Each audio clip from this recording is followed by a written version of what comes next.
आप सबको सोमवार व्रत का बहुत बहुत शुभकामनाएं। तो आप सब कैसे हैं? होप आप सब बहुत अच्छे होंगे। खुश रहिए, मस्त रहिए और व्यस्त रहिए और मंगलमय रहिए। आज आप लोगों को मैं 16 सोमवार की व्रत पूजा कैसे की जाती है, क्यों की जाती है, कौन इस व्रत को कर सकते हैं, क्या इस व्रत में खाना चाहिए, इस व्रत का उद्यापन कैसे करना चाहिए, इस व्रत का क्या महत्व है।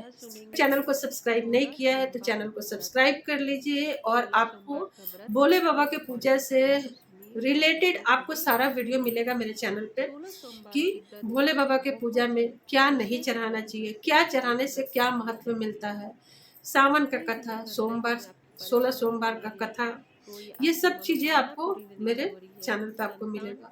भोलेनाथ की पूजा कैसे की जाती है, भोले बाबा का पूजा का सही करने का तरीका, सावन सोमवार का व्रत कैसे किया जाता है, ये सारी चीजें आपको मिलेगा। तो शुरू करते हैं कि कैसे इस व्रत को करना है, क्यों करना है।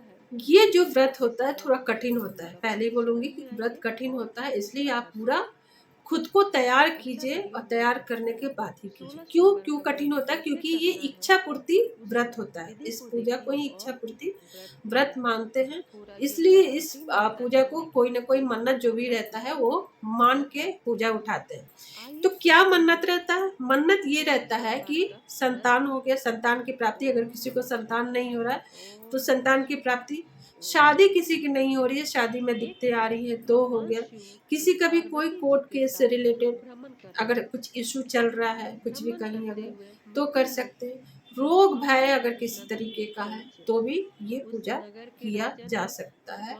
या फिर करियर हो गया, जॉब नहीं मिल रहा है, तो कोई भी जो आपको लगता है कि मुश्किल है चीजें, वो भोलेनाथ से चाहिए, तो उसके लिए आप 16 सोमवार का व्रत रख सकते हैं।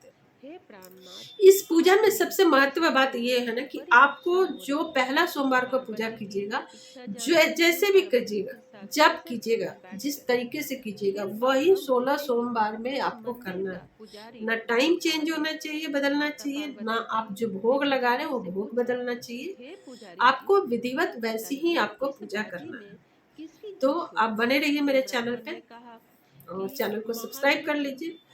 तो सबसे पहले ये पूजा कौन कर सकता है? ये पूजा कोई भी कर सकता है, कोई मीन्स कोई भी कर सकता है, इच्छा शक्ति होनी चाहिए। कब इस व्रत को उठा सकते हैं? इस व्रत को सावन में उठा सकते हैं, कोई जरूरत नहीं है कृष्ण पक्ष या शुक्ल पक्ष का, आप कभी भी इस व्रत को उठा सकते हैं सावन मास में, क्योंकि श्रावण मास खुद में ही बहुत खास होता है।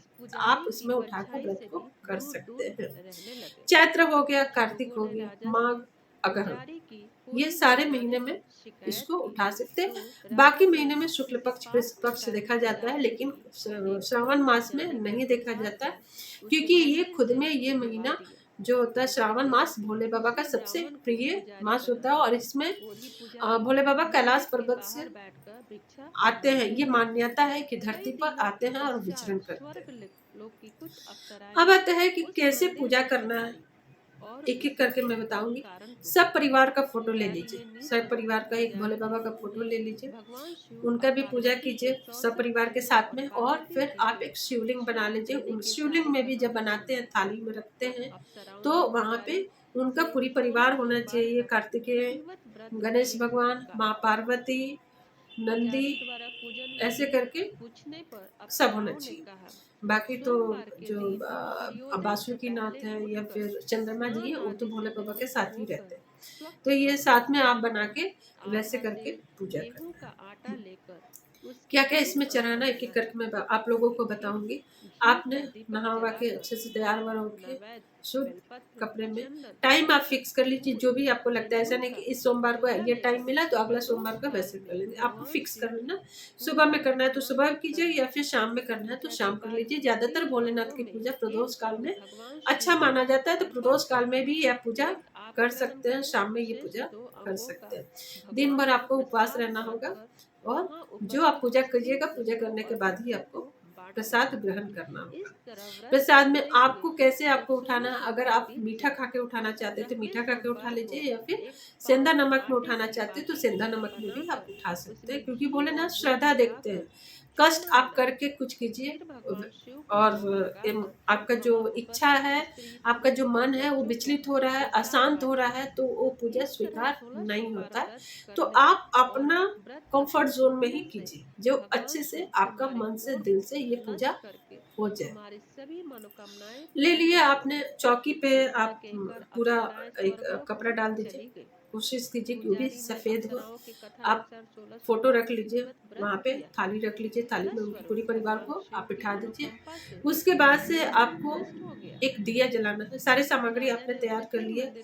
फूल आपको ले लेना, एक थाली में आप बेलपत्र ले लीजिए, अकवन का फूल, अकवन का माला, मंदार का फूल आप ले लीजिए, मंदार का आप माला भी ले सकते हैं। सम्मी, सम्मी का थोड़ा सा आप पत्ता ले लीजिए, आराम से आपको मिल जाएगा, भोलेनाथ को बहुत पसंद है। भांग आप ले सकते हैं, और अकवन का आप फल भी आप ले सकते हैं। धतूरा का फल ले लीजिए, धतूरा का फूल ले लीजिए, बेल ले लीजिए, और कुछ भी प्रसाद में आप जो भी चढ़ाना चाहते हैं, चाहे आप चूरन चढ़ाना चाहते हैं तो चूरन आप रख लीजिए, चूरमा जो बोलते हैं चूरमा आप रख लीजिए, या फिर आपको लड्डू चढ़ाना है तो लड्डू चढ़ा लीजिए, या फिर आप फ्रूट्स चढ़ाना चाहते हैं तो फ्रूट्स, लेकिन वही चढ़ाइए जो हर सोमवार को आप उसको मैनेज कर सकते हैं, सेम चीजें, क्योंकि प्रसाद बदलेगा नहीं। चावल हो गया, चंदन, सफेद चंदन हो गया, सफेद पुष्प हो गया, सफेद कपड़ा हो गया, ये सारी चीजें आप एक जगह रख लीजिए। अब आते हैं कि आपने चौकी पे बिछाया, चौकी पे आपने सफेद बिछा के आप 9 ग्रह आपको बनाना है।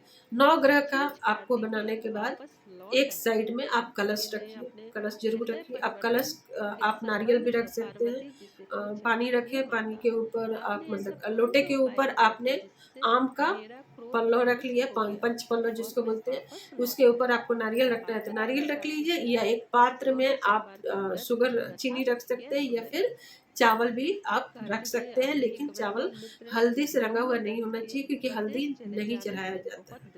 वो आपने तैयार कर लिया, वो दिया आप एक जला लीजिए, दिया जला के जो भी फोटो और चौकी है उसका दाहिने साइड में जला के उसको आप रख लीजिए। शिव भगवान का जो मुंह होगा, शिव भगवान का जो मुख होता है वो हमेशा नॉर्थ साइड में यानी उत्तर दिशा में होना चाहिए, और आप बाकी आप जो होते हैं कि पूरब और पश्चिम वो वाली फेस करके ही आप बैठिए, आपकी जो फेस होगी वो आपका फेस पूरब की तरफ होगी, इतना आपको ध्यान रखना है।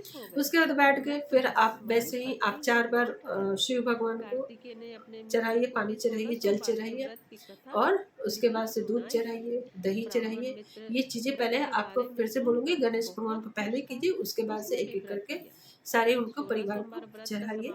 उसके बाद से दही चढ़ा दीजिए, फिर शहद चढ़ाइए, शक्कर चढ़ाइए, घी चढ़ाइए, या पंचामृत बना के भी चढ़ा सकते हैं, लेकिन एक एक करके आप चढ़ाइए। चढ़ा के फिर भगवान को शुद्ध जल से नहला दीजिए, नहला के फिर आपको अच्छे से पोंछ रखना, पोंछ के साफ करके रखना है। ये ध्यान रखना है कि जब आप थाली में शिवलिंग आप बिठा रहे हैं तो शिवलिंग के नीचे एक बेलपत्र रखिए, खाली शिवलिंग को ऐसे नहीं बिठाइए, एक बेलपत्र रख के तब शिवलिंग को बिठा के आपको पूजा आदि शुरू करना है। वो रख लिए, रखने के बाद से नहला दिए। अब भोलेनाथ को श्रृंगार कीजिए। भोलेनाथ को श्रृंगार में आपको तिलक लगाना है, उनको सफेद चंदन ही उनको लगाना है। सफेद चंदन लगाने के बाद से आप बेलपत्र हो गया, फूल हो गया, जितने भी तरीके का उनको अच्छे से माला हो गया चढ़ा के उनको अच्छे से पूजा करना है। 5 फल आप चढ़ाइए भोले बाबा को। चढ़ाने उड़ाने के बाद से आप माँ को भी चढ़ाइए, सब भगवान को चढ़ा दीजिए। चढ़ाने के बाद से आप मंत्र का जाप कीजिए, और भांग भी ऊपर से आप चढ़ा दीजिए। भभूति जरूर उनको चढ़ाइए, उनको बहुत पसंद है भभूति। वो सब आप चढ़ा लिए। चढ़ाने के बाद जनेऊ चढ़ाइए उनको, और कलावा यानी कि कच्चा सूता आप चढ़ा दीजिए, या कपड़ा चढ़ाना चाहते हैं गमछा, तो आप धोती चढ़ाना चाहते हैं तो भी आप चढ़ा सकते हैं। और उसके बाद से इत्र डालिए, इत्र डाल के कंप्लीट हो गया, पूरा हो गया। तब आप मन्नत पूर्ति के हिसाब से, सबके हिसाब से चढ़ाया जाता है, चाहे तिल, काला तिल हो, या अक्षत यानी कि चावल हो, या फिर गुड़ हो, जौ हो, गेहूं हो, या ऊपर से घी चढ़ाते हैं, जो भी चढ़ाना है, ये सारे का महत्व आपको मेरा जो वीडियो है, वीडियो में मिल जाएगा। आप देख लीजिए एक बार कि क्या चढ़ाने से क्या फल मिलता है, और आप भोलेनाथ को चढ़ा दीजिए। जब आप दूध चढ़ाते हैं तो ध्यान रखना है कि तांबे के पात्र में दूध नहीं लेना है। तांबे के पात्र में दूध डालने से वो दूध जहर बन जाता है, तो इसलिए आपको उसमें नहीं लेना है। अब आते हैं कि प्रसाद। प्रसाद कैसे चढ़ाना है? तो प्रसाद जो भी आपको चढ़ाना है, आप केला चढ़ाना चाहते हैं, चाहे चूरमा बना के चढ़ाना चाहते हैं, उसको आपको 3 भाग में बांटना है। केला भी तो 2-2 केला करके, अगर 6 केला लीजिए, 6 केला करके 2-2-2 करके आप उसको 3 जगह उसको बांट लीजिए। क्यों, इसको मैं आपको बताऊंगी क्लियर करके। 3 आपने बांट लिया। पहला हिस्सा जो होता है गाय का, दूसरा हिस्सा जो होता है परिवार का, और तीसरा हिस्सा जो होता है वो आपका होता है। जो यानी कि जो लोग व्रत किया है, तो अगर केला जैसे बनाना चढ़ा है तो 2-2-2 करके ऐसे करके चढ़ा लिए। चूरमा भी चढ़ा है तो इक्वल में बराबर बराबर होना चाहिए। उस हिसाब से ही उस क्वांटिटी से आप बनाइए ताकि बराबर में बट जाए। ये नहीं कि जो चीजें चढ़ाना है वो कम चढ़ा रहे हैं, खुद के लिए ज्यादा रख रहे हैं, ऐसा गलती नहीं कीजिएगा। तो आपको वो चीजें आपको कर लेना है। अब है कि जो गाय को चढ़ाए हैं या जो परिवार के लिए है, उसको कब और कैसे देना है। तो गाय वाला प्रसाद आप वही छोड़ दीजिए, परिवार वाला प्रसाद आप उठा लीजिए, और अपना अपना प्रसाद भी आप उठा लीजिए। जब शाम को आप जब व्रत खोलेंगे तो आप ग्रहण कीजिए अपना जो प्रसाद है अपने हिस्से का, और जो परिवार के लिए है उसके बाद से परिवार में वितरण कर दीजिए। लेकिन अगर कन्या आपके घर में है तो सबसे पहले कन्या को प्रसाद दीजिए, अति उत्तम माना जाता है। ये सब अगर हो जाता है, उसके बाद से क्या करना है, हवन करना है। ये सारे करने के बाद आप हवन कर लीजिए। हवन में कुछ नहीं, नॉर्मल जो भी रहता है हवन सामग्री ले लीजिए। उसमें थोड़ा सा काला तिल और अक्षत यानी चावल जरूर डालिए हवन में, और ओम नमः शिवाय का 5 बार बोल के 5 टाइम्स कीजिए। ओम नमः शिवाय, ओम नमः शिवाय, ओम नमः शिवाय, ओम नमः शिवाय, ओम नमः शिवाय। ये हो गया 1, और ऐसे करके 5 बार आपको जाप करना है और हवन करना है। हवन कर लिए, हवन करने के बाद से आप उठा के उसको रख दीजिए। अगर बहुत ये होता है फिर जल से उनको घेर देना है। अग्निदेव को घेरने के बाद से जिस भी पात्र में आपने हवन सामग्री रखा है उस पात्र में पानी रखिए। पानी रख के पानी को ऐसे उठा के ऐसे गिराना। ठीक है, ये चीजें आपको 5 बार करना है। फिर उस पानी को लेकर अपने ऊपर छिटिए, अपने पूरे घर पे छिटिए और घर में शुद्धि कीजिए। अब आते हैं जब हम पूजा करते हैं, तो पूजा करने के बाद से जो दूध, दही और जल वाली जो पानी होती है, उस पानी का क्या करें। बहुत सारे लोग ये गलती करते हैं कि उसको तुलसी का जड़ में डालते हैं या फिर किसी भी पौधे में डाल देते हैं। ये नहीं करना है, क्योंकि तुलसी का पत्ता नहीं चढ़ाया जाता है भोलेनाथ को, उनका वो प्रिय नहीं है। कहीं ना कहीं नाराज होने का भी गुंजाइश रहता है। तो आपको उसको क्या करना है कि उसको आप लीजिए, प्रसाद के रूप में जो लोग भी हैं आपके घर में आप उनको दे दीजिए, और सबके ऊपर थोड़ा थोड़ा आप छींट दीजिए। घर में भी थोड़ा थोड़ा आप थोड़ा सा छींट दीजिए। उसके बाद जो वो बचता है उसको क्या करना है, पीपल के जड़ में डालिए। पीपल के जड़ में डालने से किसी भी तरीके का अगर पितृदोष होता है वो पितृदोष मिट जाता है। इतना इफेक्टिव होता है वो कि वो मिट जाता है। तो हर किसी को कुछ न कुछ जो पूर्वज होते हैं, अगर किसी भी तरीके का उनको नाराजगी है उनके मन में, या क्योंकि पूर्वज का आशीर्वाद रहता है सबके ऊपर, तो इसीलिए ध्यान रखना है कि पूर्वज नाराज न हो। तो ये काम आप जरूर करें जब भी पूजा करते हैं। तो ये काम कि पीपल के जड़ में ही इसको पंचामृत को आप डालना। अब है कि उद्यापन कैसे करना है। उद्यापन करने के लिए आपको जब 16 सोमवार आपका कंप्लीट होता है तो एक रुद्राभिषेक का आप पूजा करना है। एक ब्राह्मण जरूर बुलाइए, रुद्राभिषेक का पूजा कराइए, और उसमें अगर हो सकता है तो 16 कपल को, पति पत्नी को बुलाइए। बुला के उन लोगों को भोजन आदि कराइए, सुहाग का सामान दीजिए सबको, और सुहाग के सामान में सिंदूर और बिंदी भी आप दे सकते हैं। वैसे दे के कुमकुम दे के आप विदा कर सकते हैं। और नहीं अगर हो सकता है, जुगाड़ करना मुश्किल है, तो आप एक ब्राह्मण को ही खाना वाना खिला उला कर और सब उनको दे के उनको विदा कर दीजिए। इससे आप करके देखिए, श्रद्धा से, भक्ति से आपका हर मनोकामना पूर्ण होगा। इस व्रत में बहुत ही आस्था, बहुत ही शक्ति माना जाता है इस व्रत को। इच्छा पूर्ति व्रत इसको माना जाता है। अगर कोई भी आपको इस व्रत से रिलेटेड या किसी भी और भी वीडियो से रिलेटेड आपका अगर कुछ कमेंट है, कुछ कहना चाहते हैं, कुछ बताना चाहते हैं, तो जरूर कमेंट बॉक्स में मैसेज कीजिए। और ओम नमः शिवाय का जरूर आप एक कमेंट बॉक्स में मैसेज कीजिए, लिखिए ओम नमः शिवाय, हर हर महादेव। इससे क्या होता है, एक बार भी अगर आप भोलेनाथ का नाम ले लेते हैं, एक बार भी आप कहीं पे लिख देते हैं, तो आपको देख के और लोग भी प्रभावित होता है, और लोग भी लिखता है, और सबका भला होता है।